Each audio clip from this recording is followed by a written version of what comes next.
सो बच्चे अगर मैं हिस्ट्री की बात करूंगी, आपकी हिस्ट्री जो है that is basically divided into किसमें, आपकी एंशिएंट में, आपकी मिडीवल में, आपकी बच्चे किसमें, आपका art and culture, and then आपका कौन सा आ जाता है, देन आपका मॉडर्न आ जाता है। आ जाओ बच्चे। देन आपका पोस्ट इंडिपेंडेंस आ जाता है, एंड पोस्ट इंडिपेंडेंस के बाद बच्चे आपका क्या आ जाता है, that is your world history आ जाता है। ठीक है। सो अभी न्यू आ गए। तो बच्चे हमारी अगर हिस्ट्री हम देखेंगे कितनों में डिवाइडेड है, दैट इज योर एंशिएंट आपने पढ़नी है, मेडिवल पढ़नी है, आर्ट एंड कल्चर पढ़ना है, आपने मॉडर्न पढ़ना है, आपने पोस्ट इंडिपेंडेंस पढ़ना है, और उसके अलावा आपने क्या पढ़ना है, that is your world history. So these are the areas जो आपने बच्चे हिस्ट्री में कवर कर देने हैं, राइट। अगर मैं बात करूं आपका एंशिएंट, आपका मिडीवल, आपका आर्ट एंड कल्चर, आपका मॉडर्न, ये सारे आपके पार्ट किसके हैं, दैट इज योर प्रीलिम्स के, राइट। एंड बच्चे आपका post independence and world history जो है आपकी, that is the part of your mains. ठीक है। अब अगर बच्चे मैं बात कर दूं, मैंने अभी आपको कहा कि कितनों को डर लग रहा है हिस्ट्री पढ़ने में, क्योंकि बहुत सारे सोचते हैं यार डेट्स है, कितनी कहानियां हैं, कैसे याद रखेंगे। But at the same time अगर बच्चे आप देखोगे, हिस्ट्री का मकसद पढ़ने का क्या है, बेसिकली जब आप एंशिएंट पढ़ेंगे, मिडीवल पढ़ेंगे, आर्ट एंड कल्चर पढ़ेंगे, वर्ल्ड पढ़ेंगे, या आपका पोस्ट इंडिपेंडेंस है, मॉडर्न है, then you will feel a sense of pride for your nation. क्यों? अगर आप देखेंगे art and culture, sorry just ancient में अगर हम बात करेंगे, सबसे पहले आपका एंशिएंट में आ जाता है आपके कुछ जिसको प्री हिस्ट्री कहा जाता है, राइट। प्री हिस्ट्री में आप क्या पढ़ेंगे, कुछ एज, कुछ कल्चर्स पढ़ेंगे, जैसे आपका पैलोलिथिक एज है, मीजोलिथिक एज है, नियोलिथिक एज है, देन कैसे वो छोटे छोटे कल्चर जो है वो कन्वर्ट हो गए किसमें बच्चे, आपके सिविलाइजेशन में, that is your Indus valley civilization. Then किस तरीके से उनका डाउनफॉल हो गया, एंड देन अगेन जो है वो आपका वैदिक एज आ जाता है, जो फिर अलग अलग दो पार्ट्स में डिवाइडेड है। फिर किस तरीके से वही जो है धीरे धीरे जो जनपद, जिनको आपने अभी एंशिएंट नहीं पढ़ी है ना, अभी एंशिएंट नहीं पढ़ी, कोई मसला नहीं है, जस्ट मैं अभी आपको एक वो दे रही हूँ, होलिस्टिक अप्रोच दे रही हूँ कि हम क्या जैसे पढ़ने वाले हैं। सो एंशिएंट में अगर मैं बात कर दूंगी तो फिर आप पढ़ोगे महाजनपद, जिसमें आपके बड़े बड़े जो है वो किंगडम्स पढ़ने पड़ेंगे, जैसे हरियंका डायनेस्टी पढ़नी पड़ेगी, इस तरीके से मौर्यंस पढ़ने पड़ेंगे, गुप्ताज पढ़ने पड़ेंगे। फिर उसके द्वारा जैसे चोलाज है, चीराज है, पांड्याज है, जिसको संगम एज कहा जाता है, या इंपीरियल चोलाज है, उन्होंने किस तरीके से बच्चे कॉन्ट्रीब्यूट आपके आर्ट एंड कल्चर में किया, किस तरीके से लिटरेचर में किया। तो ये सब चीजें जब आप पढ़ोगे तो that means you will feel the sense of pride for your nation, किस तरीके से। सो दैट मीन्स योर एंशिएंट वाला। देन मिडीवल में कौन से आपके आ जाए, दैट इज योर जब कॉन्क्वेस्ट ऑफ आपका सिंध होता है तो मुस्लिम इन्वेजन आते हैं, मुस्लिम इन्वेजन के बाद दिल्ली सल्तनत आपका बनता है, दिल्ली सल्तनत जो है उसके बाद मुगल्स आपका आ जाता है, एंड किस तरीके से बच्चे उन्होंने इंडो इस्लामिक आर्ट लाया वो आप इसमें पढ़ लोगे, राइट। या भक्ति, सूफिज्म, वो सब कुछ आप पढ़ोगे। देन बच्चे अगर आर्ट एंड कल्चर तो इसी के साथ साथ ही होता है, ठीक है।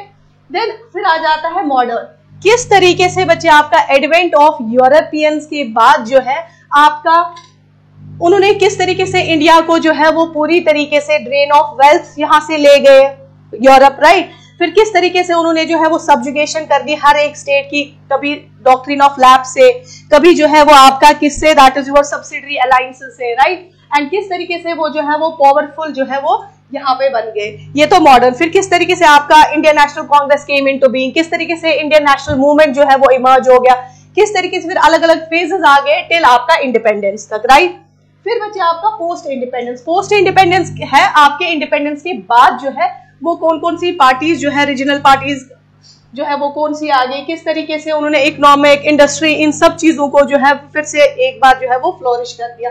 देन बच्चे आपका वर्ल्ड हिस्ट्री, वर्ल्ड हिस्ट्री में आपने कुछ इंपॉर्टेंट इवेंट्स पढ़ने, जैसे रेनेसेंस हो गया, रिफॉर्मेशन हो गया, देन साइंटिफिक थॉट्स कैसे इमर्ज हो गए, किस तरीके से जो है आपके जैसे फ्रेंच रेवोल्यूशन हुआ, देन आपका यूनिफिकेशन ऑफ इटली हो गया, राइट। देन इसी तरीके से यूनिफिकेशन ऑफ जर्मनी हो गया, फर्स्ट वर्ल्ड वॉर हुआ, उसका इम्पैक्ट क्या पड़ा हमारे इंडिया पे। सो दिस इज बेसिकली व्हाट हमने क्या करना है बच्चे, कवर करना है। अब इसका रेलेवेंस क्या है बच्चे, इस हिस्ट्री का अगर हम देखेंगे प्री के हिसाब से और आपके जो है वो मेंस के हिसाब से।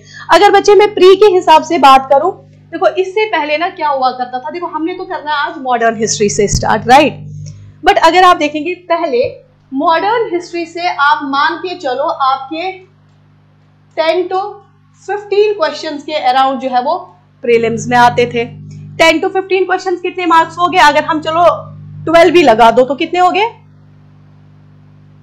20? बोलो ना यार, 2 नंबर का है ना एक क्वेश्चन, सो तो 24 मार्क्स जो है आपने यहीं से ले लेते।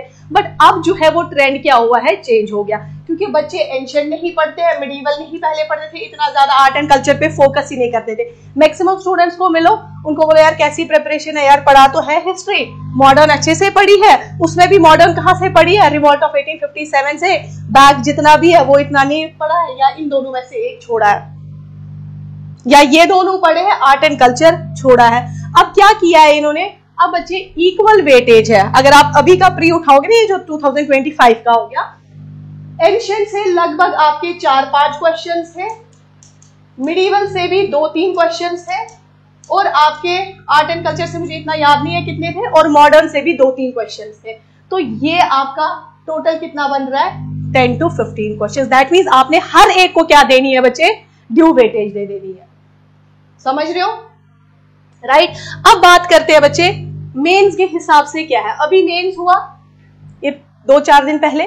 अगर आप देखेंगे आर्ट एंड कल्चर से डायरेक्टली क्वेश्चंस थे 1-2 क्वेश्चंस, मिडिवल से 1-2 क्वेश्चंस, और आपका मॉडर्न से बच्चे कितने क्वेश्चंस थे, आपके 3 क्वेश्चन जो है वो मॉडर्न के थे, और मॉडर्न मतलब 10-10 नंबर के क्वेश्चंस। तो कितने हो गए ये, 30 नंबर। 30 नंबर GS1 में डायरेक्टली कहां से आपके आते हैं, दैट इज योर मॉडर्न से। 3 क्वेश्चंस अभी आए थे मॉडर्न से, ठीक है। सो दैट मीन्स हमें ये इक्वली हर एक को पढ़ना है बच्चे। अब कुछ टाइम से वर्ल्ड हिस्ट्री नहीं आ रही है, बट इसका मतलब ये नहीं है कि वर्ल्ड हिस्ट्री नहीं पढ़ोगे। क्या पता इसके बाद जो एग्जाम होगा उसमें मेंस में वर्ल्ड हिस्ट्री पढ़ा नहीं पूछा जाएगा, आर्ट एंड कल्चर वर्ल्ड पूछा जाएगा।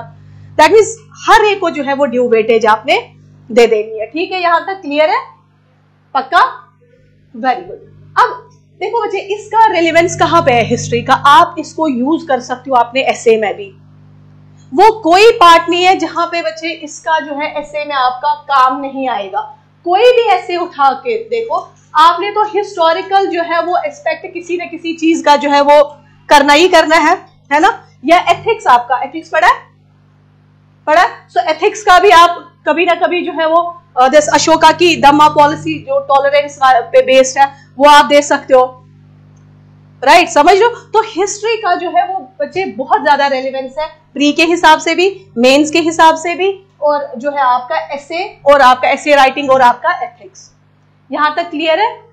अब सबसे इंपॉर्टेंट है बच्चे, आज तो हम स्टार्ट करने जाएंगे that is your what, that is your modern. But उससे पहले प्री रिक्विजिट इज व्हाट, आपको सिलेबस का पता होना चाहिए। मैं नहीं कहती हूँ आपको एक-एक, ठीक है, विद टाइम आपको एक-एक लाइन याद हो जाएगी सिलेबस की, वो बहुत इंपॉर्टेंट है, बट एक जो है वो रफ ओरिएंटेशन आपको पता होना चाहिए कि भाई मॉडर्न में पढ़ना है तो पढ़ना क्या है, ठीक है। एक जस्ट आप अपने पेपर पे, अपनी कॉपीज पे जो है वो नोट डाउन कर दो।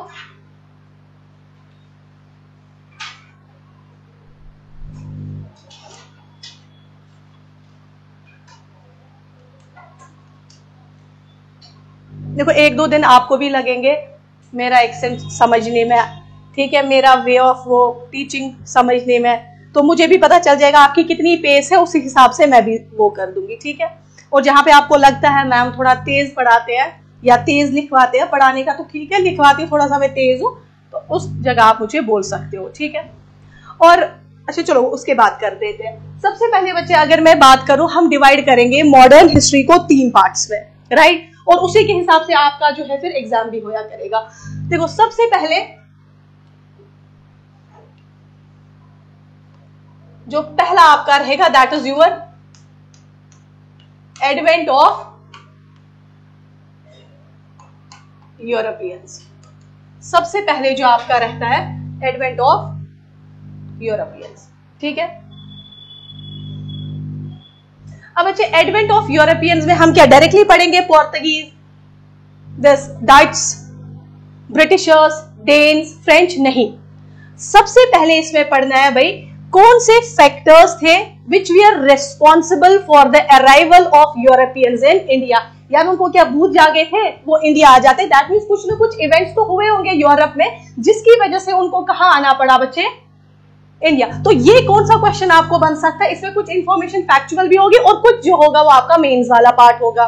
ठीक है, मैं तो पढ़ा दूंगी इसको आज, जैसे पूरा मैं कंप्लीट करूंगी, फिर मैं आपको क्वेश्चन दूंगी, आपने उसी मटेरियल को स्क्वीज करके 15 नंबर का लिख लेना है। ठीक है, सो सबसे पहले बच्चे इसमें क्या आएगा, that is number A, that is factors responsible for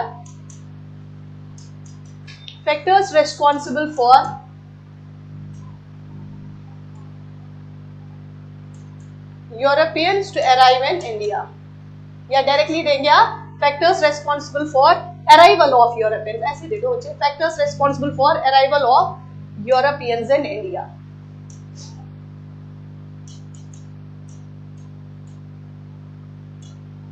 ठीक है, ये तो बैकग्राउंड हो गया भाई, ये क्यों आ गया। देन इसके बाद जो है हमने अलग अलग तरीकों से उनको पढ़ना है। जैसे सबसे पहले आपके कौन से आते हैं, that is your Portuguese. Then बच्चे नेक्स्ट कौन सा, अब पोर्तुगीज में कौन सा पहले गवर्नर आया, सेकंड गवर्नर कौन सा आया, थर्ड गवर्नर कौन सा, कहां पे उन्होंने एस्टैब्लिश अपनी फैक्ट्रीज की, समझ लो। सेकंड जो बच्चे फिर उनका डिक्लाइन क्यों हुआ, या वो किस तरीके से जो है वो उन्होंने अपना जो है वो फुट इन इंडिया में वो रख दिया। So this is Portuguese. Then second आपका बच्चे कौन से आ जाएंगे, दैट इज योर जो नेक्स्ट आ जाते हैं, दैट इज योर डच। हाँ लाइव हो गया, that is your Dutch. Third बच्चे कौन से आ जाते हैं आपके, दैट इज योर ब्रिटिशर्स। इसके टाइम पीरियड्स में भी अभी जब हम चैप्टर पढ़ेंगे उसमें बता दूंगी। देन बच्चे आपके Danes, and last is your French, right. इनका सब पढ़ना है, कहां पे फैक्ट्री हुई, कौन आ गया, किस तरीके से क्या हुआ, वो सारा। देन इसके अलावा बच्चे इसी चैप्टर में एडवेंट ऑफ यूरोपियंस में ही इंपॉर्टेंट आपके यूरोपियन ट्रेडर्स आ जाते हैं या ट्रेवलर्स आते हैं। सिंपल ट्रेवलर्स आप बात करो, इंपॉर्टेंट यूरोपियन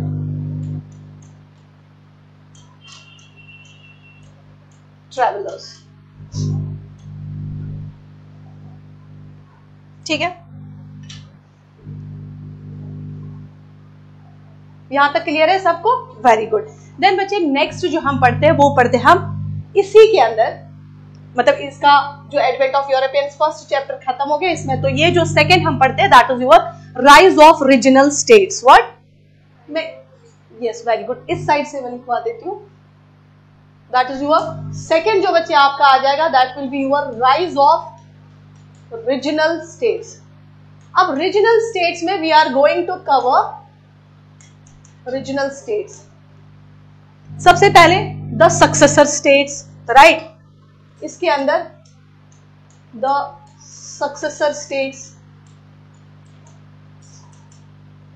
अब बच्चे इस सक्सेसर स्टेट्स में आपको कौन कौन सी मिल जाएगी, अभी इसको जगह रख देते फिर मैं आपको बताऊंगी। सक्सेसर स्टेट्स के बाद आपका the new states, and third बच्चे आपके द इंडिपेंडेंट स्टेट्स।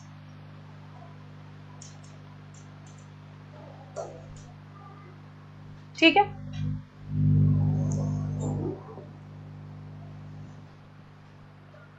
अब बच्चे सक्सेसर स्टेट्स में कौन कौन सी स्टेट्स आप पढ़ेंगे, कार्नेटिक स्टेट्स, वो देखेंगे आपने, कार्नेटिक वॉर्स भी इनफैक्ट पढ़ने हैं। सो इसके अंदर आप पढ़ेंगे कार्नेटिक स्टेट्स। इसके अंदर बच्चे आप क्या पढ़ेंगे, that is your Bengal, Awadh,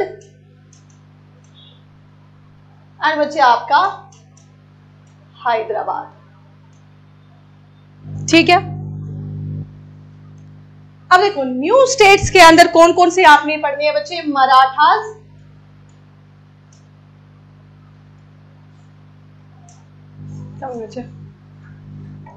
आपने मराठास पढ़ने हैं, आपने सिख पढ़ना है, देन आपने जाट्स पढ़ने हैं। दैट इज बेसिकली किसमें आपका न्यू स्टेट में। ये देखते हैं ये रीजनल स्टेट्स कौन सी होती है, सक्सेसर कौन सी होती है, वो हम आगे देखेंगे। देन बच्चे आपका इंडिपेंडेंट में आप क्या पढ़ोगे, that is your Mysore, Kerala, and बच्चे आपका राजपूत स्टेट्स।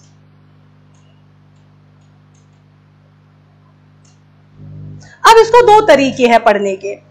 जैसे मुझे मैंने कहा सक्सेसर स्टेट, सक्सेसर स्टेट्स में जब आपने कार्नेटिक पढ़ा, बंगाल पढ़ा, अवध पढ़ा और हैदराबाद पढ़ा, इसी के साथ साथ आप क्या पढ़ सकते हो, या इनके बाद जो है वो पढ़ सकते हैं आप, या इसके साथ साथ, जैसे ये पढ़ लिए हमने, इसी के साथ साथ सबसे पहले आप पढ़ेंगे कौन सी, that is your battle of, पहले सबसे पहले कार्नेटिक वॉर्स, देन बच्चे आपका बैटल ऑफ प्लासे, राइट।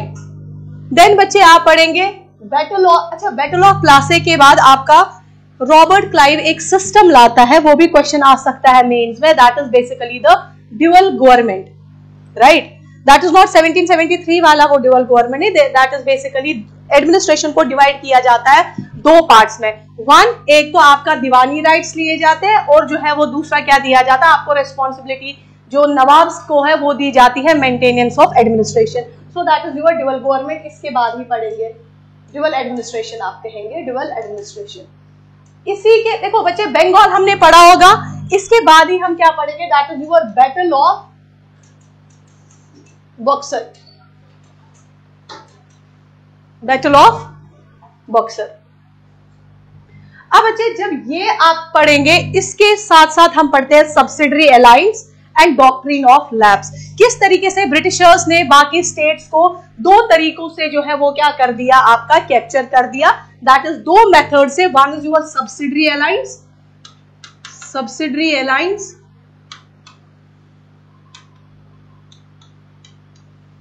इसको ट्रोजन हॉर्स टैक्टिक्स भी कहा जाता है। एग्जामिनर कंफ्यूज करेगा, ट्रोजन हॉर्स टैक्टिक्स वो मैं पढ़ा दूंगी वहां पे।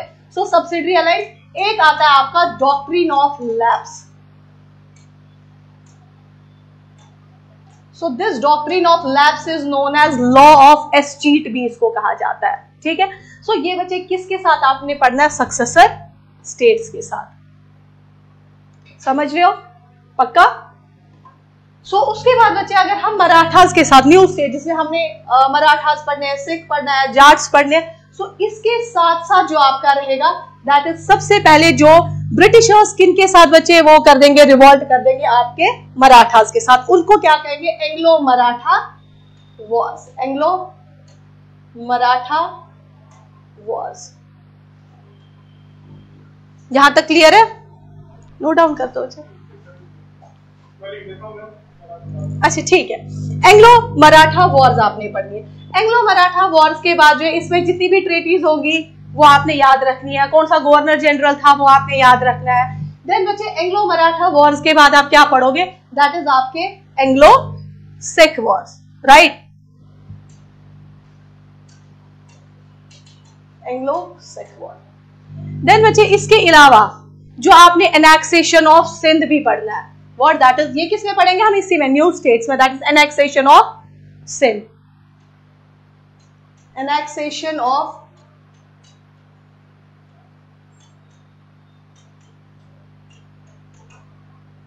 Annexation of Sindh. इसके अलावा बच्चे आपने इसी में, या डरो नहीं, ये कुछ भी नहीं है, सीरियसली आपके चेहरे ऐसे हो गए हैं, कुछ भी नहीं है ये, जस्ट ट्रस्ट मी। ये मैं इसलिए आपको बच्चे बता रही हूं ताकि आपको थोड़ा कानून में पड़ जाए यार पढ़ना क्या है।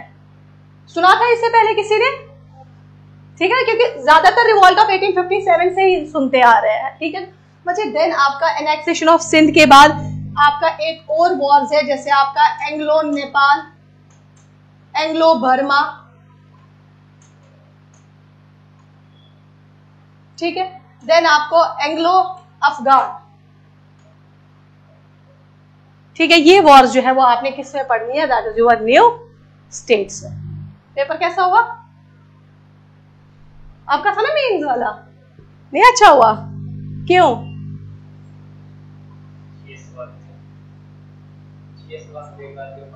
GS1 तो थोड़ा सा आया था, डाइसी आया था, जो सच है। GS1 बहुत ज्यादा वो आया था, डाइसी आया था। आपका सोशियोलॉजी था ऑप्शनल, सोशियोलॉजी कैसा था, अच्छा था, गुड। अच्छा बच्चे फिर आता है आपका द इंडिपेंडेंट स्टेट्स में मैसूर। अब मैसूर में क्या आएगा, फिर से एंग्लो मैसूर वॉर्स। सो यहाँ पे बच्चे हम क्या पढ़ेंगे, that is your Anglo Mysore Wars.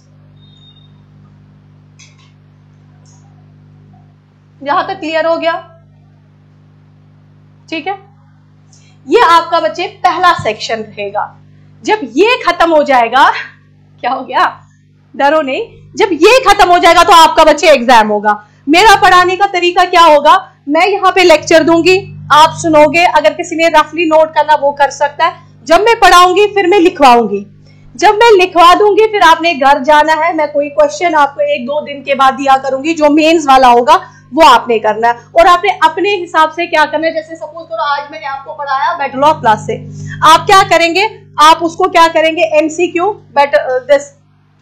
On battle of class से, वो आप देखेंगे खुद के लेवल पे, और पुराने पेपर्स वो आपका काम है। ठीक है, मेरा काम है पढ़ाना, आपको लिखवाना, आपको क्वेश्चंस देना, वो चेक करवाना। ये नहीं कि बच्चे देखो मैं 2, 4, 5 दिन में जब पहला भी बैच पढ़ाया था मैंने उनको दिए थे, जैसे उसमें 100 स्टूडेंट्स थे ऑलमोस्ट, जो परवाज वाला बैच था, 100 स्टूडेंट्स में सबसे पहले 30-40 बच्चा 50 बच्चा लिख लेता था, धीरे धीरे वो 1-2 बच्चे पे आ गया।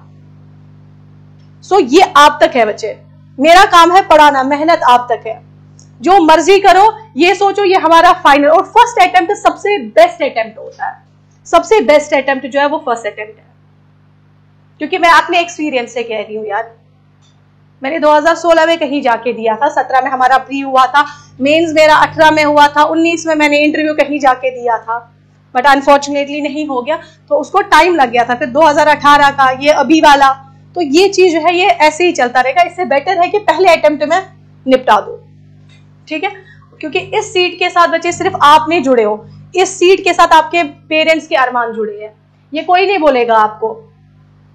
सीरियसली अगर आप देखोगे ना अंदर से, अगर आप सोचोगे यार हम किस लिए इधर बैठे, अगर जबरदस्ती आए हो तो फिर तो कोई मसला ही नहीं है, फिर तो टाइम पास ही करने आए हो। ठीक है, so this is your first वाला पार्ट। नाउ अब बच्चे सेकंड वाला जो हमारा आएगा उसको कैसे हम डिवाइड कर देते हैं। देखो इसमें से कुछ चीजें मैंने अगर बीच में छोड़ी भी होगी वो आ जाएंगी बीच में। ठीक है, अब नेक्स्ट आ जाता आपका land revenue policies of British. अब जब उन्होंने अपने पैर यहाँ पे जमा दिए, अब वो क्या करेंगे, in order to consolidate their empire, वो क्या करेंगे बच्चे, वो अब क्या है यहां से क्या करेंगे, रेवेन्यू कलेक्शन जो है वो और भी तगड़े लेवल से कर देंगे। That is basically the land revenue settlement. अब बच्चे इस लैंड रेवेन्यू सेटलमेंट्स में आपका क्या क्या आ जाएगा, नंबर फर्स्ट आ जाएगा आपका परमानेंट सेटलमेंट्स। ये देखेंगे ये परमानेंट सेटलमेंट्स, पहले ऑक्शनिंग सिस्टम होता था, जमीन को जो है वो ऑक्शनिंग की जाती थी, ऑक्शनिंग, हाँ शुक्रिया, गरम लाया ना, गरम हल्का सा कोसा पानी। सो दैट इज बेसिकली बच्चे परमानेंट सेटलमेंट, जैसे कहते हैं ना नीलामी लगती थी पहले, दैट इज ऑक्शनिंग सिस्टम। वो जब फेल हो गया जमीनों की नीलामी, देन उसके बाद उन्होंने Britishers came with permanent settlement. Then उसके बाद बच्चे इसमें आपने पढ़ना है रियोतवाड़ी सिस्टम, एंड बच्चे आपका महलवारी, ये एल है, महलवारी सिस्टम। अच्छा, इससे पहले जो मैंने एडवेंट ऑफ यूरोपियंस मैंने आपको पढ़ाया, उसमें आपको यहाँ पे थर्ड बैटल ऑफ पानीपत भी पढ़नी है बच्चे। यहाँ पे इसके बाद जो यहाँ पे आप लिख देना थर्ड बैटल ऑफ पानीपत।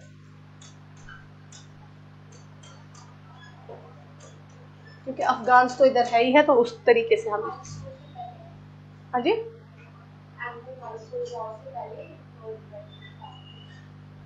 हाँ बच्चे ये आपका उसी टाइम पीरियड में चल जाएगा ना आपका। ठीक है, अब इसके बाद आ जाता है आपका व्हाट परमानेंट सेटलमेंट में आ जाता, sorry this land revenue settlements में आपका आ जाता है permanent ryotwari and Mahalwari, right. ये जो बच्चे खत्म हम करेंगे, उसके बाद हमने पढ़ने हैं peasant revolts and the tribal revolts, जो रिवॉल्ट ऑफ 1857 से पहले हुए हैं। कुछ पीजेंट एंड ट्राइबल रिवॉल्ट्स 1857 के बाद हुए हैं, बट कुछ जो है वो कब हुए हैं उससे बच्चे पहले। नींद मत करो बच्चे। दैट इज आपका पीजेंट एंड ट्राइबल रिवॉल्ट्स। अब इसके बाद बच्चे क्या आ जाएगा आपका, socio religious reform movements. Socio religious reform movements. अब बच्चे देखो किस किस की वजह से आपका सोशल रिलीजियस रिफॉर्म मूवमेंट के अगेंस्ट कुछ ब्रिटिशर्स काम करेंगे, राइट। अब जो पीजेंट्स एंड ट्राइबल रिवॉल्ट्स हो जाएंगे इसकी वजह से, इन लैंड रेवेन्यू सेटलमेंट की वजह से, जो बेसिकली हमारे पीजेंट्स के अगेंस्ट था, हमारे जो है वो फार्मर्स के अगेंस्ट था, तो इन सब की वजह से, और इनफैक्ट जो आपके किसकी वजह से, that is your doctrine of lapse, subsidiary alliance, ये सब culminate into your revolt of 1857। So that means revolt of 1857 का एक कॉज नहीं था, उसके बड़े सारे कॉजेस थे।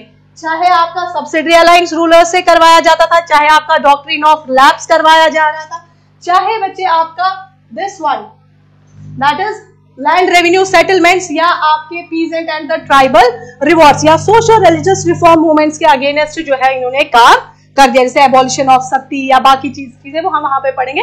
That basically कल्मिनेट्स into your revolt of 1850।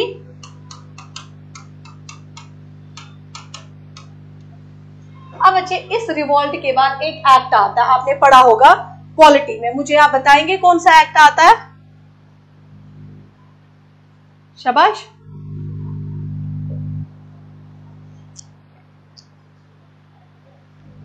बोलो यार। Very good, that is act of good governance, या जिसको कहा जाता है गवर्नमेंट ऑफ इंडियन एक्ट 1858 आ जाता है। That is act of good governance भी उसको कहा जाता है, एक्ट ऑफ गुड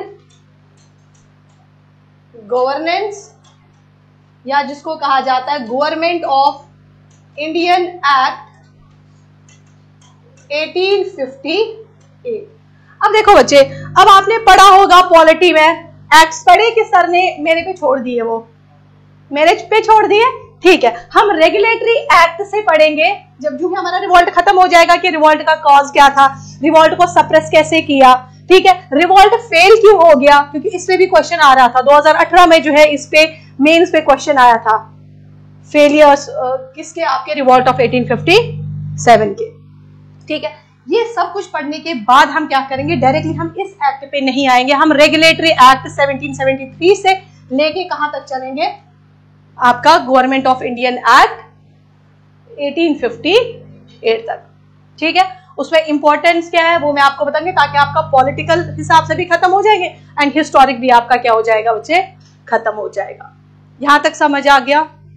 नाउ बच्चे, इसके बीच में जैसे आपका दिस क्या कहते हैं इसको, वुड्स एक्ट आ जाता है, that is basically for the education के लिए आता है। वो कुछ और भी इंपॉर्टेंट चीजें हैं वो हम इसमें कवर कर देंगे। अब हम किस पे चलते हैं बच्चे, थर्ड चीज पे।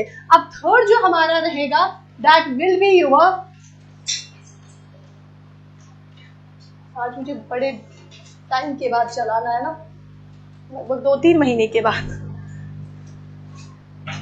So, अब बच्चे आ जाता है आपका थर्ड जो आ जाएगा, दैट इज आपका फॉर्मेशन ऑफ आईएनसी। मैं नेक्स्ट साइड से लिख देती हूं, that is your formation of INC.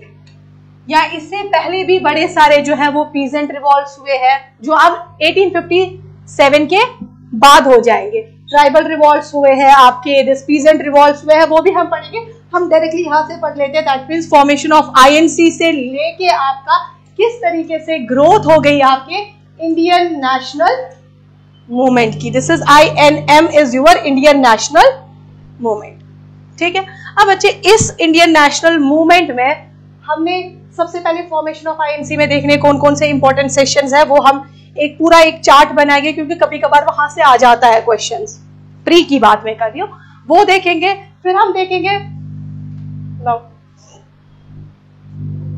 कि कौन से कॉजेज है जिनकी वजह से इंडियन नेशनल मूवमेंट जो है दैट केम इनटू बी। फिर उसमें एक इंपॉर्टेंट कॉज एक आ जाता है, that is your lord Lytton की रिप्रेसिव पॉलिसीज। वो हमने पढ़नी है, वो बहुत इंपॉर्टेंट जो है वो एक वो बन जाता है, जिसकी वजह से इंडियन नेशनल मूवमेंट जो है दैट केम इनटू बी। अब इसी इंडियन नेशनल मूवमेंट को हम फिर कुछ पार्ट्स में डिवाइड करते हैं, दैट इज योर मॉडरेट्स वाला फेज। अभी क्वेश्चन आया था, मेंस का क्वेश्चन आया था कि आप बताइए अचीवमेंट्स एंड आपका फेलियर ऑफ मॉडरेट्स क्या रहा है। सो हम अचीवमेंट्स देखेंगे, किस तरीके से इकोनॉमिक अचीवमेंट था, किस तरीके से आपका एडमिनिस्ट्रेटिव अचीवमेंट था, एंड किस तरीके से आपका पॉलिटिकल अचीवमेंट था, एंड फेलियर क्यों था वो भी हम देखेंगे। इनका किस तरीके से उस प्रोसेस को कहते हैं 3P। 3P is your prayer, petition and आपका प्रोटेस्ट। तो वो भी एक इनका फेलियर रहा, क्या था, एंड हैंडफुल ऑफ लीडर्स थे, वो हम सारा जो है वो बच्चे वो पढ़ेंगे मॉडरेट्स में। ठीक है, मॉडरेट्स के बाद एक और फेज आ जाता है, that is your extremist phase, and आ जाता है बच्चे आपका रेवोल्यूशनरी फेज, जिसको इंडियन मिलिटेंट स्कूल कहा जाता है, that is your revolutionary phase. So ये हो गए 3। इसी के साथ साथ बच्चे देखो, यहां से तो मुझे लगता है आपको ऑलमोस्ट पता है, इसको मैं रफली चल जाती हूँ। जब बच्चे आपका मॉडरेट्स का फेज आ जाएगा, लगभग आप मान लो 1906 तक लगभग आपका मॉडरेट्स का फेज आता है, जिसमें आपका पार्टीशन ऑफ दिस बंगाल भी हो जाता है 5 में, 1905 में। देन उसके बाद मॉडरेट्स एंड एक्सट्रीमिस्ट्स के बीच में एक गल्फ क्रिएट हो जाता है इंडियन नेशनल कांग्रेस में ही। तो वो जो है बच्चे उस फेज को कहा जाता है, that is your Surat split, जो 1907 में हो जाता है। अब इसके बाद जब बच्चे सूरत स्प्लिट हो जाता है, तो ब्रिटिशर्स जो है वो एक एक्ट के साथ आते हैं, जिसको कहा जाता है मार्ले मिंटो रिफॉर्म्स या गवर्नमेंट ऑफ इंडियन एक्ट 1909, जिसको क्या कहा जाता है, मार्ले मिंटो रिफॉर्म्स।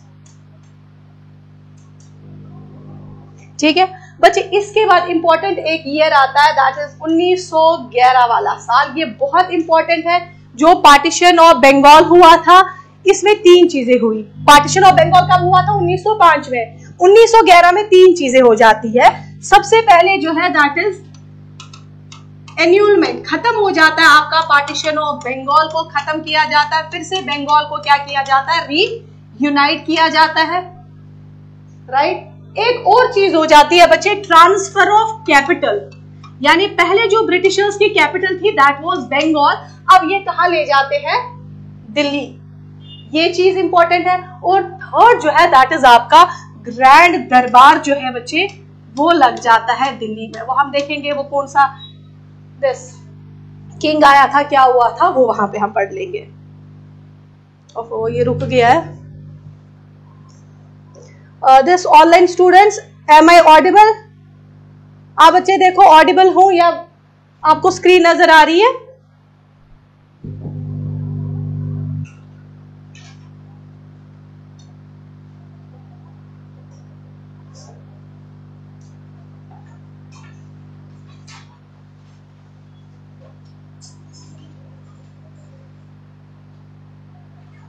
अंदर इसको जाओ बच्चे, दस नावेद को एक बार बुलाओ। आप मुझे प्लीज टाइप कर दो, देखो जरा।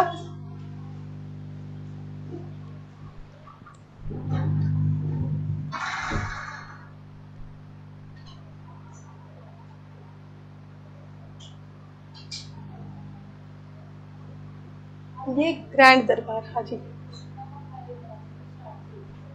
मॉडर्न क्यों स्टार्ट कर दी? देखो बच्चे, अगर मैं बात कर दूंगा ना, उसका कोई लिंक नहीं है इसके साथ। आप मॉडर्न भी स्टार्ट कर सकते हो, आप वर्ल्ड भी स्टार्ट करोगे। जब मैंने सबसे पहले किया था, पहले बैच को मैंने वर्ल्ड से स्टार्ट किया था, दूसरे बैच को मैंने मॉडर्न से स्टार्ट किया था, तीसरे बैच को मैंने आर्ट एंड कल्चर से स्टार्ट किया था। सो ये कोई, हाँ ये देखो ये चल रहा है, ठीक है ठीक है ठीक है, वो रुक गया था बीच में।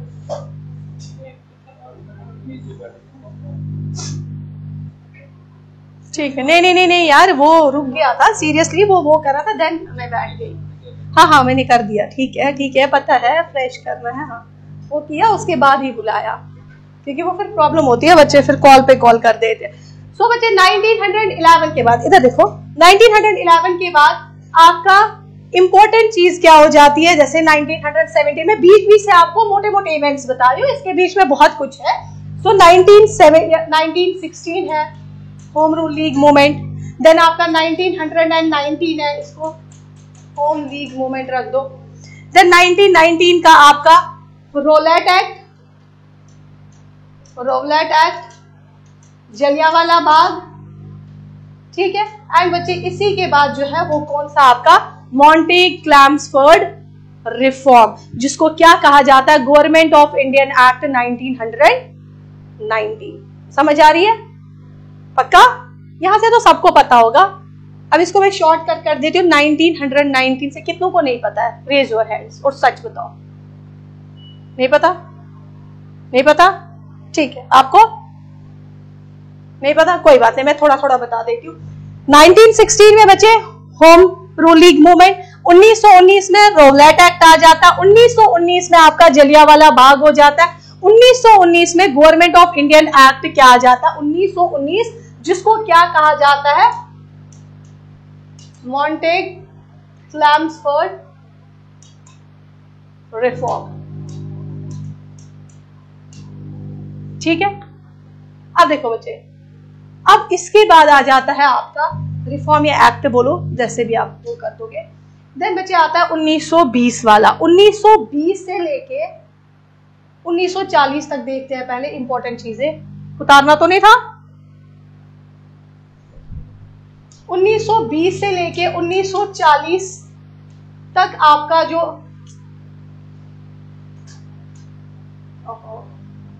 1940 तक क्या क्या आ जाएगा,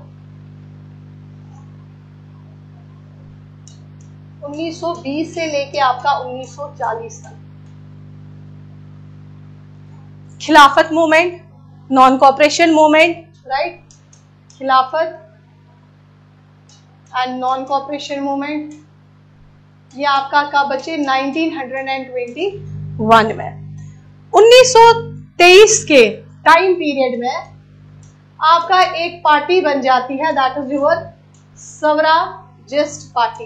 ये क्यों बन जाती है आपको यहाँ पे पता चल जाएगा। महात्मा गांधी कहा जाता है वो एक सबसे बड़ी ब्लंडर कर देते हैं कि जिस टाइम पे नॉन कॉपरेशन मूवमेंट चल रहा होता था, जितने भी आपके लोग थे इंडिया के और जितने भी आईएनसी के जो है वो मेंबर्स थे, they basically wanted to convert this non cooperation movement into your civil disobedient movement. कुछ ऐसे सर्कमस्टेंसेस होते हैं, वो हम पढ़ लेंगे वहां पे। तो गांधी जो है वो suspension of non cooperation movement कर देते हैं एंड उसके बाद जो है वो आईएनसी का कुछ टाइम के लिए डाउनफॉल आ जाता है एंड आपका स्वराजिस्ट पार्टी जो है that came into being, right. यहां तक समझ आ गया। ये 1923। 1928 बेसिकली 1927 बट 8 में जो है ये यहाँ पे पहुंच जाता है, that is your Simon commission है बच्चे। वहां से निकलता है 1927 में, बट जहां इंडिया पहुंच जाता है आपका 28 में, फरवरी 1928 में साइमन कमीशन आ जाता है। देन इसके बाद बच्चे अगर मैं देखूं 1929 का important session that is known as Lahore session, बहुत इंपॉर्टेंट है।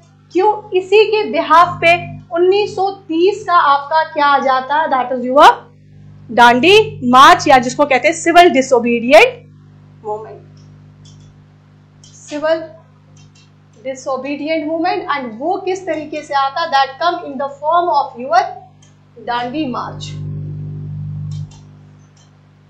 एंड देन बच्चे आपका इसके बीच में राउंड टेबल कॉन्फ्रेंसेस भी हो जाएंगी 1930 के बाद आपकी।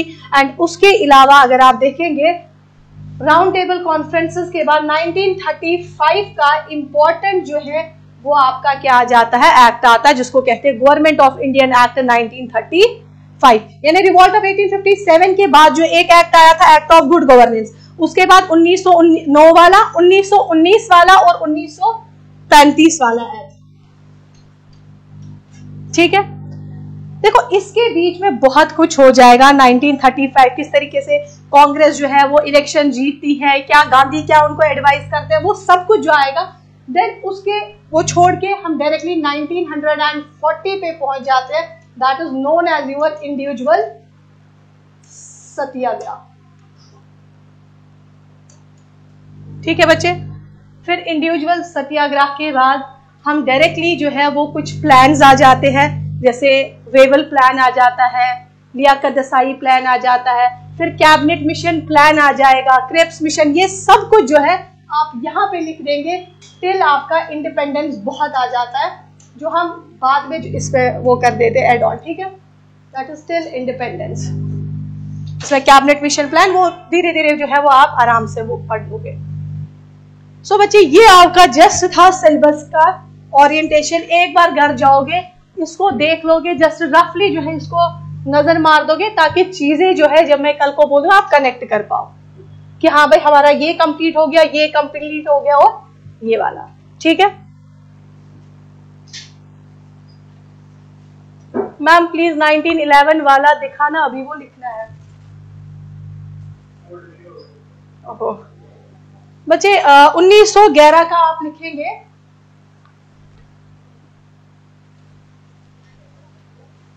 क्योंकि रिकॉर्डेड है ना, आप बाद में भी देख सकते हैं, बट जस्ट मैं आपको बोलूंगी। सबसे पहले एन्यूलमेंट ऑफ पार्टीशन ऑफ बंगाल, यानी जो पार्टीशन ऑफ बंगाल किया था उसके खिलाफ एक मूवमेंट चला था, दैट वाज नोन एज स्वदेशी एंड बाइकॉट। उस स्वदेशी एंड बाइकॉट ने इतना ज्यादा इंपैक्ट डाला ब्रिटिशर्स पे, उनको वापस क्या करना पड़ा, आपका पार्टीशन ऑफ बंगाल को जो है वो खत्म करके वापस उसको क्या करना, मर्ज करना पड़ा, that is partition of Bengal. दूसरा मैंने बच्चे बताया था ट्रांसफर ऑफ कैपिटल, यानी पहले जो ब्रिटिशर्स की कैपिटल बंगाल कलकत्ता से कहां पे वापस हो गई, दैट इज यूर, वापस नहीं होगी, दैट इज दिल्ली उन्होंने कर दी। एंड थर्ड जो है दैट इज यूर ग्रैंड दरबार, हेल्ड कर दिया गया दिल्ली में। ये देखते हैं ये क्या, ये वहां पे आ जाएगा, ठीक है। अब मुझे बताओ आप क्या करोगे, आप पहले सुनोगे लेक्चर, उसके बाद राइट डाउन करोगे कि साथ साथ रफली लिखोगे, इट्स अप टू यू। क्योंकि मेरा जहां तक मानना है, आप एक काम करो, मैं जस्ट पहले आपको हर चीज आराम से एक दो बार पहले 2 दिन रिवाइज करवा के फिर हम अपना पेस पकड़ लेते, आप सुनेंगे और मैं लिखवा देती हूँ, ठीक है। वो मुझे लगता है ज्यादा, क्योंकि अगर आप लिखेंगे भी साथ साथ वो भी तो आपका फोकस नहीं रहेगा वैसा, ठीक है। सो सबसे पहले बच्चे ऊपर वाले का नाम स्टार्ट लेते हुए हम स्टार्ट करने जा रहे हैं। द फर्स्ट जो आपका चैप्टर रहेगा दैट इज फैक्टर्स, जो रेस्पॉन्सिबल है किसके लिए, आपके for the arrival of Europeans in India. Heading दे देंगे, लिखेंगे कुछ नहीं आप, factors which were responsible for arrival of Europeans in India.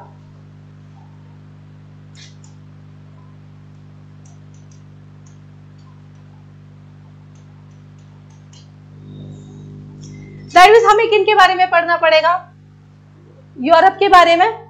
Obvious सी बात है ना, वहां क्या ऐसी चीजें होगी जिसकी वजह से बच्चे उनको क्या आना पड़ा, यहाँ पे जो है वो कहीं ना कहीं जो आपका ट्रेड रूट जो है, यानी सी ट्रेड रूट जो है वो आपका जो है उसकी डिस्कवरी हो गई, ठीक है। देखो जो ये वाला पार्ट है ना, ये बेसिकली आपका जुड़ता है वर्ल्ड के साथ। किसके साथ जुड़ता है बच्चे, जब वर्ल्ड पढ़ते हैं ना तो हम सबसे पहले उसमें फ्यूडलिज्म पढ़ते हैं। क्या पढ़ते हैं बच्चे, फ्यूडलिज्म, रेनेसेंस, रिफॉर्मेशन। अब वहां पे मैं डिटेल पढ़ाऊंगी, यहां जस्ट आपको मैं टिट बिट्स बताऊंगी कि क्या रीजंस थे, राइट। सबसे पहले अगर आप देखेंगे बच्चे फैक्टर्स कौन से रेस्पॉन्सिबल थे, अगर आप देखेंगे जो मिडीवल पीरियड ऑफ यूरोप था, इंडिया के भी पार्ट्स है, एंशिएंट, मेडिवल एंड देन आपका मॉडर्न, बट जो यूरोप का मिडीवल पीरियड था that is medieval period of your Europe that has been recognized as dark age. उसको क्या कहा जाता था बच्चे, उस पीरियड को उधर के डार्क एज। अब डार्क एज का मतलब क्या है, लाइट ही नहीं थी। कौन सी लाइट नहीं थी बच्चे, वो साइंटिफिक अवेयरनेस उनके यहाँ पे नहीं थी।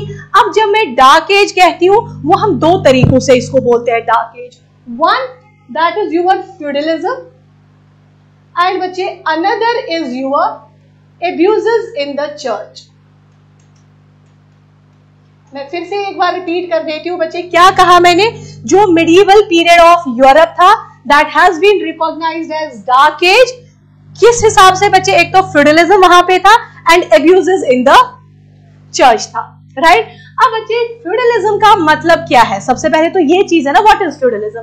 Feudalism is basically the hierarchical system of land use, यानी आप किस तरीके से सेगमेंटल डिवीजन के हिसाब से आपका किस पे हक है बच्चे, जमीन पे, ठीक है। This feudalism basically dominated Europe कब बच्चे, 9th to 14th century.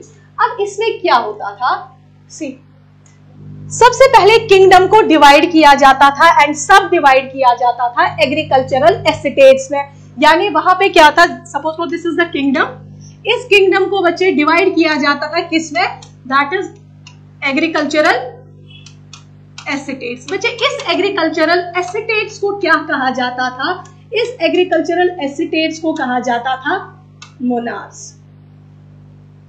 Monarchs, MARS है, MONARS।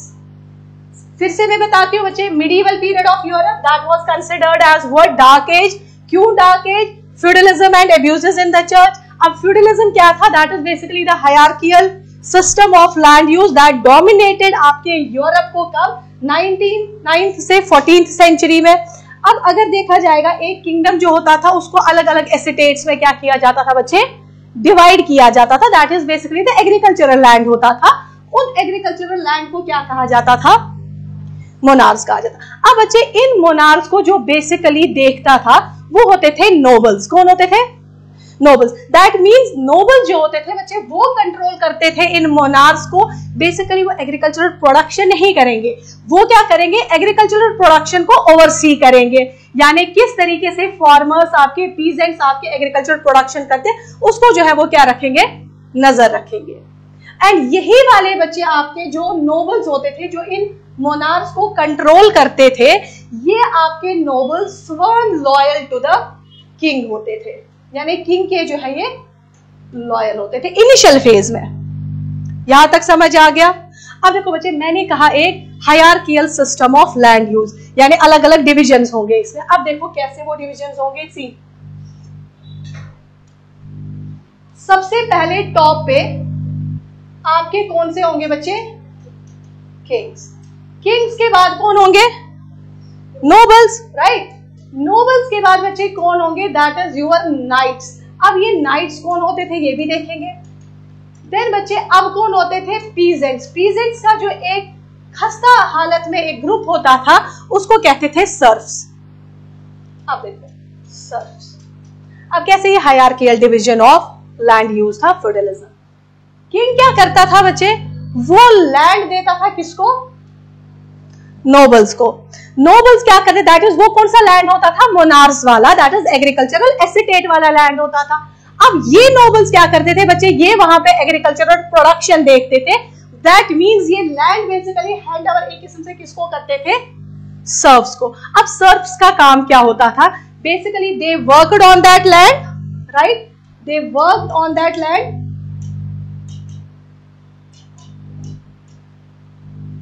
राइट। और ये प्रोवाइड क्या करते थे बच्चे, food and other services to the kingdom. समझ गए, क्योंकि भाई एग्रीकल्चरल प्रोडक्शन कौन करेंगे, सर्व्स करेंगे, क्योंकि पीजेंट्स में भी एक जो बहुत खस्ता पसमंदा हालत में था, that we are basically the serfs. क्यों थे ये पसमंदा, वो भी आएगा, that is they worked on the land and बच्चे क्या था यहाँ पे, एंड प्रोवाइडेड फूड एंड बच्चे आपका other services to the kingdom. But these serfs has little knowledge about their rights and आपके फ्रीडम। इनको कोई भी अपने राइट्स का कुछ नहीं पता था। इन बेचारों को जो है वो कौन जो है वो करते थे, जुल्म कौन करते थे, दैट इज योर आपके नोबल्स, ठीक है। टैक्सेस भी यही पे करते थे। वो क्या करते थे, वो एग्जेम्प्टेड ऑफ द टैक्स हो जाते थे। आप समझ रहे हो। सो दैट इज व्हाई जो है बच्चे सर्व्स की जो हालत क्या थी, वो खराब थी। अब बच्चे ये नाइट्स कौन थे, ये नाइट्स बेसिकली आपके सोल्जर्स थे जो मिलिट्री सर्विस प्रोवाइड करेंगे। So these were basically the soldiers जो प्रोवाइड क्या करेंगे, आपकी military services to the kingdom. And ये भी किसके लॉयल रहेंगे? नोबल्स एंड देन किंग्स के। अब बच्चे नोबल्स को क्या दिया जाता था? लैंड दिया जाता था। ये बेसिकली एरिस्टोक्रेट क्लास थी, यानी अपर क्लास थी, जो एग्जेम्प्टेड टैक्स कर देते थे। रिचेस्ट क्लास, वेल्दीएस्ट पर्सन यही थे। अब जब बच्चे ये आपके एरिस्टोक्रेट्स थे, एरिस्टोक्रेट्स, अब बच्चे यही किसको जो है वो स्वर्ण लॉयल किसको रहेंगे? किंग को। अब आपको नहीं लग रहा है कि जो यूरोपियन पॉलिटिकल सिस्टम था that was feudal system, this was basically the close system and oppressive for किन के लिए बच्चे? सर्व्स के लिए। क्या ये आपको लगता है जहां पे फ्रीडम नहीं होगा, जहां पे राइट्स का पता नहीं होगा, कुछ लोग फायदा उठा रहे हैं, कुछ लोगों की हालत जो है वो खराब है, वो डार्क एज थी, उसको आप कहेंगे किसी तरीके से कि एक एनलाइटमेंट वाला पीरियड था? नहीं था। यहां तक क्लियर है? अब बच्चे अगर मैं बात करूंगी इकोनॉमी कैसी थी इस टाइम पे, इकोनॉमी जो थी that was basically village economy. और सबसे इंपॉर्टेंट थिंग जो है बच्चे, विलेज इकोनॉमी, क्योंकि एग्रीकल्चरल एसेट सिटी में हो सकता है, भाई टाउन्स में हो जाएंगे ना यार, खेत कहाँ होते हैं? सॉरी, दिस विलेज में होते हैं, आपके सिटी में तो नहीं होंगे। एंड सबसे दैट मींस यहाँ पे विलेज इकोनॉमी थी। एंड बच्चे यहाँ पे जो मेन सोर्स ऑफ पावर था, क्या मनी था कि लैंड था? लैंड था। दैट मींस मनी का कोई इन्वॉल्वमेंट नहीं है। लैंड क्या है आपका? इमूवेबल एसेट, यानी जो मूव नहीं हो सकता। जब बच्चे मूव नहीं होगा तो ट्रेड एंड कॉमर्स कैसे होगा? क्योंकि मनी है नहीं। ये तो डिस्कवरी ऑफ कोई ट्रेड रूट्स वो ये नहीं करेंगे। So that means this was basically number first जो थी आपकी क्या लाइफ थी वहां पे, that is dark age in terms of your feudalism. यहां तक समझ आ गया? पक्का? हाँ जी, दैट इज अपर क्लास ना बच्चे, दैट इज अपर क्लास, जो वेल्दीएस्ट है, जो एग्जेम्प्टेड ऑफ द टैक्स हो जाएंगे। क्योंकि अगर आप देखेंगे यूरोप में जो है बेसिकली 3 क्लासेस होती थी, class first, class second and class third. Class first में किंग होते थे, नोबल्स होते थे, देन फिर उसके बाद जो है सेकंड क्लास होती थी एंड थर्ड क्लास जो कॉमनर सर्व्स की होती थी, इस तरीके से होता था।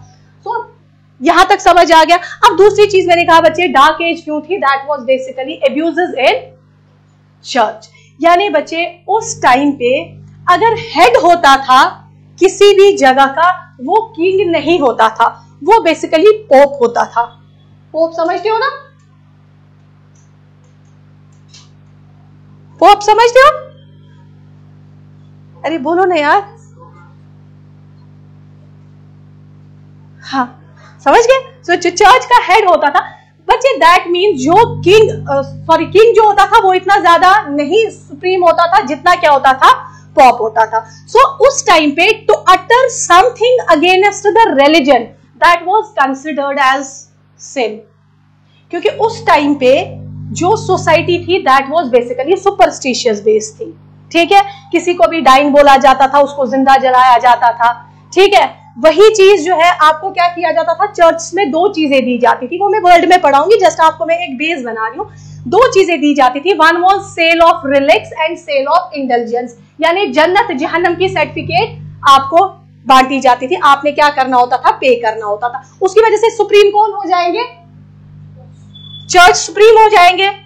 सो that means abuses in the church उस हिसाब से था। न साइंटिफिक थॉट थी, सुपरस्टिशियसनेस थी, कोई भी जो है अगर अगेंस्ट रिलीजन कहता था तो उसको क्या किया जाता था बच्चे, जिंदा जलाया जाता था। बर्न्ड अलाइव के बहुत सारे हम पढ़ेंगे वर्ल्ड हिस्ट्री में किस किस को जो है वो जिंदा जलाया गया उस टाइम पे, जितने आपके या जो आपका वोलेटायर आपने पढ़ा हो गया, उन सबको किस तरीके से जो है फ्रीक्वेंट एग्जाइल जुलाई वतन कर देते थे, अपने वहां से निकाल देते थे, या आपका इम्प्रेजनमेंट कर देते थे, बुक बर्निंग कर देते थे।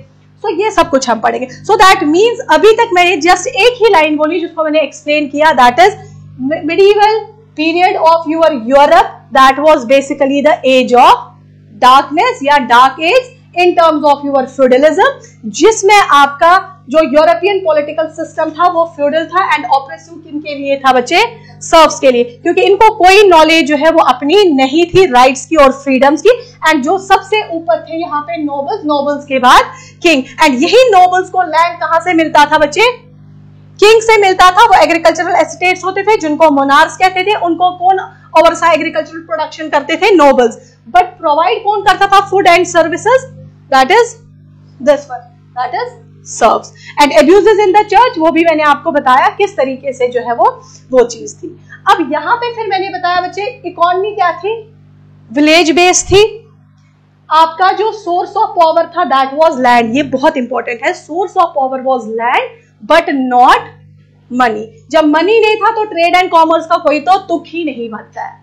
आप देखो हम 9th सेंचुरी और 14th सेंचुरी में अगर आप इंडिया देखेंगे, दिल्ली सल्तनत आ चुकी थी, मुगल्स का जो है वो आप देखो हम कितने वो थे और ये कहाँ जी रहे थे, और आज देखो फिर किस तरीके से जो है वो हो गया। यहां तक क्लियर हो गया। अब बच्चे इस फ्यूडलिज्म को, इस डार्क एज को खत्म करने के लिए 3 चीजें आ गई। दैट 3 थिंग्स आर, इसको उतारना तो नहीं रफली किसी ने उतार दिया, ठीक है। अब बच्चे 3 चीजें आई। वन वॉज योर बिबॉनिक प्लीग, जिसको ब्लैक डेथ कहा जाता, this is basically the bacterial infection, ठीक है, बिबॉनिक प्लीग। सेकेंड बच्चे आ जाता आपके पीजेंट रिवॉल्ट स्टार्ट हो जाते हैं, एंड थर्ड जो है that is your rise of nation states.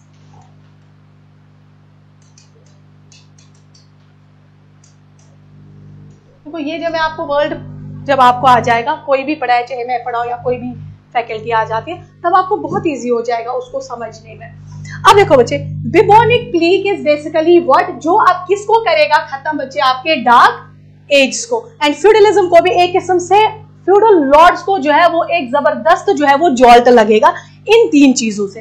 बिबॉनिक plague was bacterial infection which spread 1348 में, ये स्प्रेड हो जाती है आपकी, जिसको ब्लैक डेथ भी कहा जाता है। कहां से बच्चे आपकी स्प्रेड हो जाती है? सबसे पहले ओरिजिन इसका जो है वो नॉर्थ ऑफ इटली से, एंड बच्चे ये स्प्रेड हो जाती है फिर आपके पूरे यूरोप में, और जब पूरे यूरोप में स्प्रेड हो जाती है so it wiped almost 1/3 of the European population. अब बच्चे जब भी कोई बीमारी आती है ना, वो धर्म, वो आप कितने जो है वो रिच हो, वो किसी को ऐसे खत्म नहीं करती है, उसके लिए सब क्या है बच्चे, बराबर है।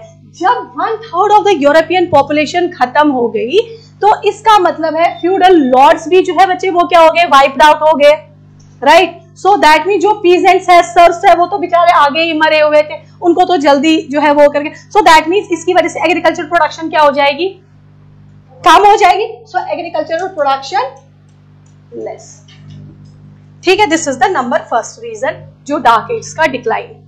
नंबर सेकेंड इज योर बच्चे पीजेंट रिवॉल्ट्स। अब ये वो पीरियड था, this was basically the period of your 14th and 15th century that saw a series of peasant revolts all over the Europe। यानी जो आपका period 14th and 15th century था, वो कौन सा पीरियड था, पीजेंट रिवॉल्ट्स का ऑल ओवर द यूरोप। क्यों? अब बच्चे इनको पता, आपने पढ़ा होगा दिस आई थिंक 1512 और 1412 है, king John, I think it is 1512 is it, जिस टाइम पे किंग जॉन जो है वो मैग्ना कार्टा ऑफ राइट्स जो है वो दे देता है। अब यहाँ पे लोगों को पता चलेगा, सर्स को, भाई हमारे भी क्या है, राइट्स है। वो किन के खिलाफ बच्चे लड़ेंगे, आप फ्यूडल लॉर्ड्स के खिलाफ। तो ये वाला जो रिवॉल्ट है, ये जो पीजेंट रिवॉल्ट्स आ गए, ये all over the Europe, but सबसे ज्यादा सक्सेसफुल ये कहां पे थे, आपके वेस्टर्न यूरोप। वेस्टर्न यूरोप का मतलब हो गया आपका स्पेन, पोर्तुगल, तभी तो पोर्तुगीज आएंगे, आप समझ लो। सो वेस्टर्न यूरोप में सबसे ज्यादा जो है वो पीजेंट रिवॉल्ट्स होना स्टार्ट हो गए। तो इसकी वजह से भी क्या हो गया, जब ये नहीं काम करेंगे, ये थोड़ा सा कहा कि न्यू सिटीज इसमें डेवलप हो जाती है, वो वहां की ओर चले जाते हैं, यहां से ये भी मर गए होते हैं, यहां से क्रूसेड्स वॉर्स भी हो गई होती है, उसने भी फ्यूडल लॉर्ड्स को खत्म किया होता है। तो कहीं ना कहीं इस चीज की वजह से भी एग्रीकल्चरल प्रोडक्शन क्या हो जाएगी बच्चे, कम हो जाएगी। यहां तक क्लियर? नाउ थर्ड चीज आता है राइज ऑफ नेशन स्टेट्स। इससे पहले मैंने क्या कहा था, जो पॉप होता था, he consider himself as the representation of God on earth, ठीक है, वो अपने आप को वो समझता था। तो किंग क्या था उसका, सबऑर्डिनेट। अब जब राइज ऑफ नेशन स्टेट्स, यानी जब पूरी बाउंड्री डिमार्केशन हो गई एक किस्म से, अब किंग क्या हो गया बच्चे, राइज हो गया। वो किसकी नहीं सुनेगा? पॉप की नहीं सुनेगा, एरिस्टोक्रेट्स की नहीं सुनेगा, नोबल्स, उनको जमीन नहीं देगा। जब जमीन नहीं देगा वो कैसे एग्रीकल्चर प्रोडक्शन को देखेंगे? पीजेंट्स अपने आप को क्या करना स्टार्ट करेंगे बच्चे? फ्री स्टार्ट करना करेंगे, एंड उसकी वजह से भी एग्रीकल्चरल प्रोडक्शन क्या हो जाएगी? That is under strong monarchs. यानी अब यहां पे जो है वो पॉप्स की जो एक किस्म से पोजीशन थी वो कम हो जाती है, क्योंकि राइज ऑफ नेशन स्टेट जो है दैट केम इनटू बीइंग। ये क्यों आते हैं? इसके पीछे बहुत सारे कारण हैं जो हमने वर्ल्ड में पढ़ने हैं। जब बच्चे rise of nation states came into being under strong monarchs, वो एरिस्टोक्रेट्स पोप्स को दबा देंगे, उनको इंटरनल अफेयर्स में जो है वो पार्टिसिपेट नहीं करने देंगे। उसकी वजह से भी एग्रीकल्चरल प्रोडक्शन ऑटोमेटिकली क्या हो जाएगी? फेल डाउन हो जाएगी। जब बच्चे एग्रीकल्चरल प्रोडक्शन डिक्लाइन हो जाएगी, दैट मीन्स अब जो एग्रीकल्चर है आपका that become less profitable. Obvious सी बात है ना। एंड दिस बच्चे एग्रीकल्चर जब आपका लेस प्रॉफिटेबल बन जाता है, so this led to the emergence of trade and commerce. अब बच्चे क्या आएगा? Emergence of trade and commerce. जो बच्चे किसको? कॉमर्स जो आपके फ्यूडल सिस्टम को कन्वर्ट करेगा किसमें? आपके प्राइमरी कैपिटलिज्म। इकोनॉमी पढ़ी होगी, इकोनॉमी पढ़ी है ना भाई? बोलो ना यार। तो कैपिटलिज्म पता है ना? ठीक है ना। सो दैट मीन्स बच्चे अब यहां पे क्या हो जाएगा? जो आपका प्रॉफिटेबल कम हो गया एग्रीकल्चर, उसकी वजह से emergence of trade and commerce हो गया। जब emergence of trade and commerce हो गया, that turned your feudalism into किसमें बच्चे? आपका प्राइमरी कैपिटलिज्म। अब मुझे बताओ मेन सोर्स जो होगा आपका, that is what? Main source of power is now what? जब मेन सोर्स क्या होगा बच्चे आपका? लैंड होगा कि मनी होगा? ये था बच्चे आपका एक शिफ्ट। ये एक रीजन था कि डार्क एज के खत्म होने की वजह से आपका क्या हो गया? ट्रेड एंड कॉमर्स का एमर्जेंस हो गया। ये समझ आएगा कैसे था ये? पक्का? इसको रिपीट तो नहीं करने की जरूरत है? पक्का? चले नेक्स्ट। अब बच्चे इसके बाद ये एक फेज था। सेकंड फेज आ जाता है आपका